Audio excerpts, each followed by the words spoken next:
Hey, footy fans, I'm Footy Finn. I'm a footy fan just like you and ready for some more footy fun. So, I want to give a wrap of Bledisloe Game 2, which was also the final match in the Rugby Championship for 2024.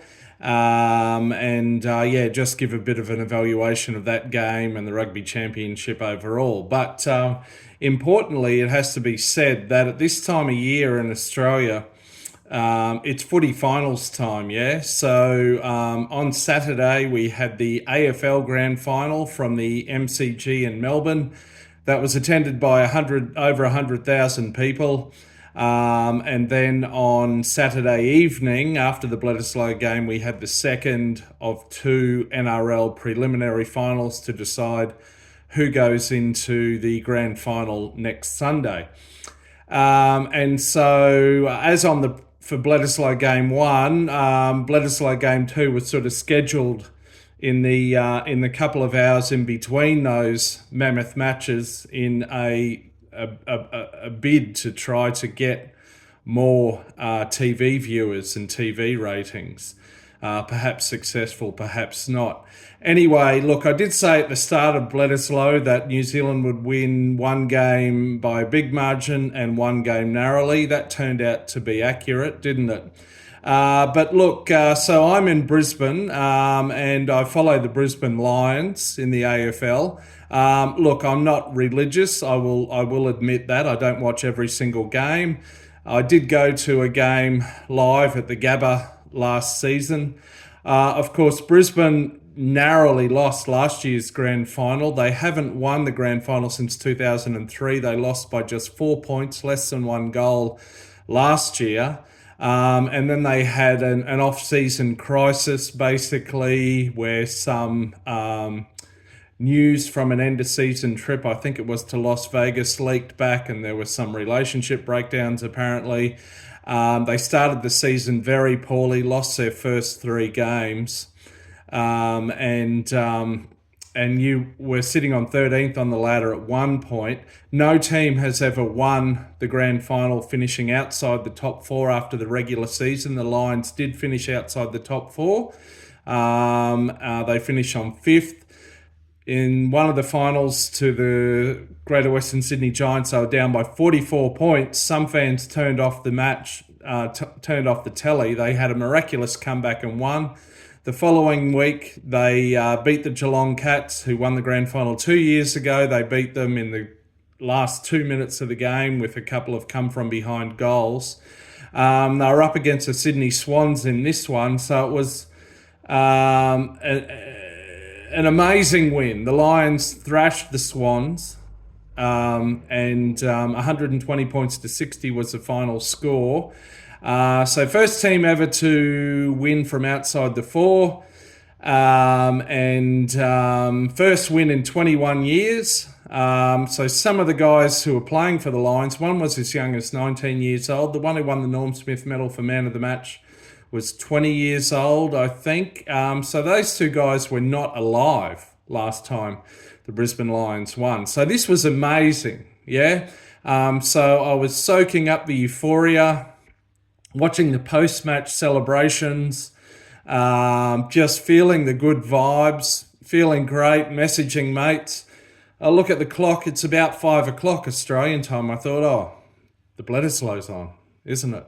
Now, I never used to miss a game religiously. I've been watching the Bledisloe Cup since the 1980s.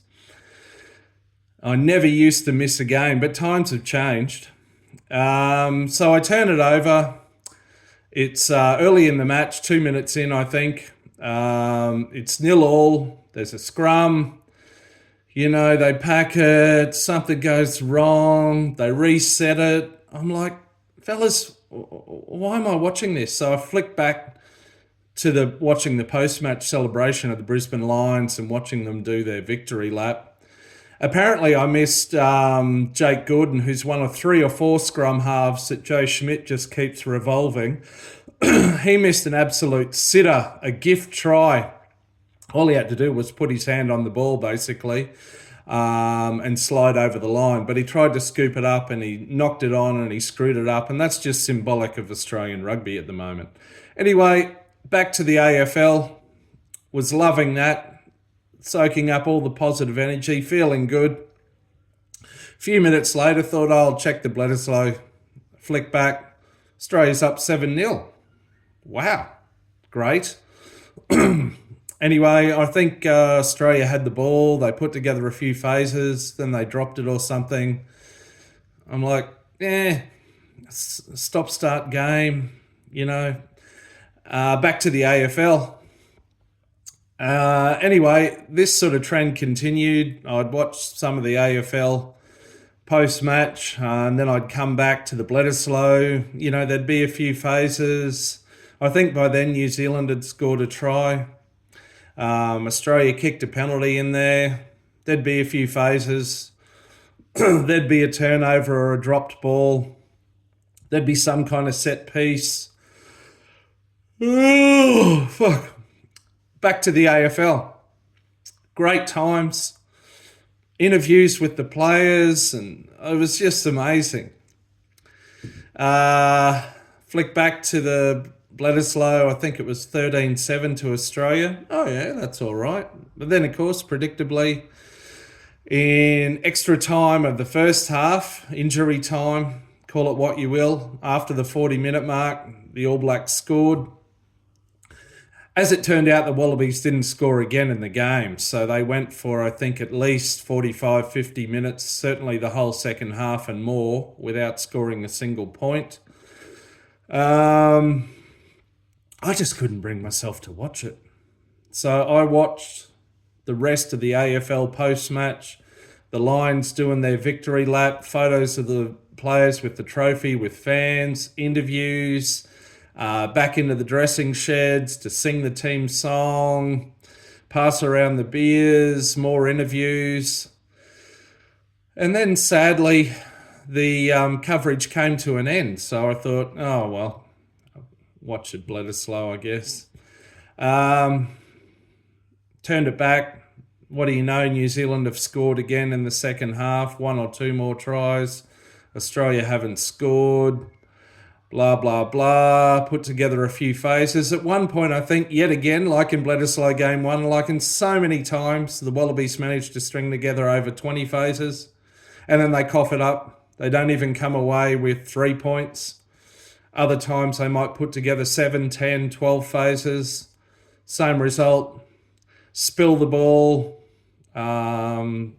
Try a flick pass or a fancy pass or a tap-on pass that just isn't on. It's just depressing. I don't need that kind of negativity in my life. Yeah, when I've got the AFL and the NRL. So, yeah, New Zealand won. Great. Congrats. Wallabies just can't seem to hold on to the pill. Couldn't really watch the post-match. Saw Sam Cane with 100 get a little funny little silver cap.